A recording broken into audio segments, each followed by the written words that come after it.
Hello everyone, this is Tristan and welcome back to my channel. In today's video, I'm going to show you some basic examples on how you can get started using the if formula. We have a sales table for our 10 employees on the left and some sales target for each quarter down below. We'll start by identifying the employees who met or exceeded the Q4 sales target of $85,000. So we'll start with equals if, open parenthesis. So we'll have to provide a logical test for this formula. Then if the logical test is true, what value we want the cell to return. And if the test is false, what value we want the cell to return. So we'll start with the data from Q4. It's greater than or equal to the $85,000 sales target. And if this is true, then we'll return a value of yes.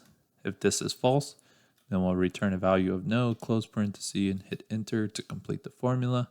So our cell returns a value of yes because Marin's $86,000 in sales for Q4 does exceed the target of $85,000.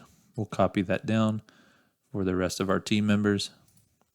And we have 1, 2, 3, 4, 5 employees who met or exceeded the Q4 sales target.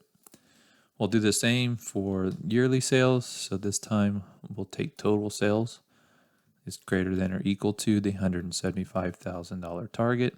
If this is true, then we'll return the value of yes. If this is false, then we'll return the value of no. Close parenthesis and enter to complete the formula. Copy the formula down for the rest of our team members. And we have 9 out of 10 employees exceeded the yearly sales target of $175,000, with only Lennon falling short.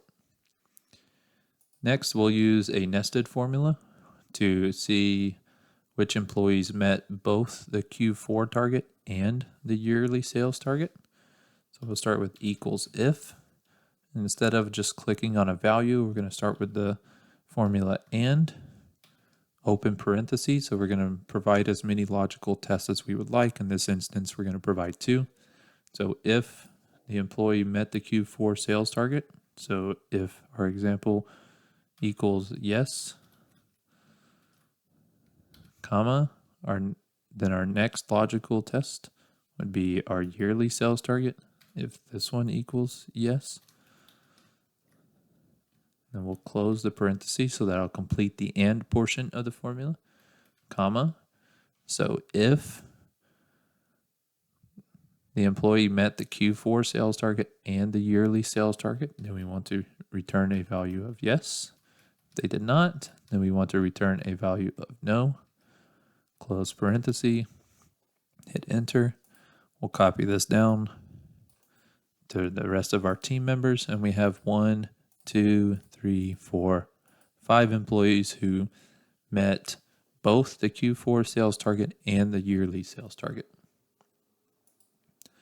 In the next example, we're going to add Q1 and Q2 together to see if sales equals or greater than $80,000. So once again, we'll start equals if, open parenthesis, then we'll enter the formula sum. We're going to take our Q1 data plus our Q2 data, greater than or equal to our $80,000.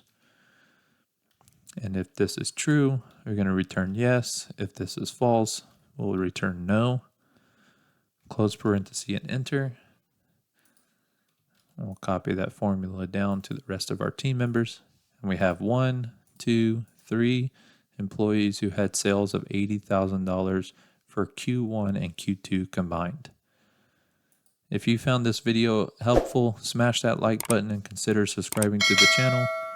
If you are looking for any other tips and tricks, feel free to check out one of the videos up on the screen, and I will see you next time.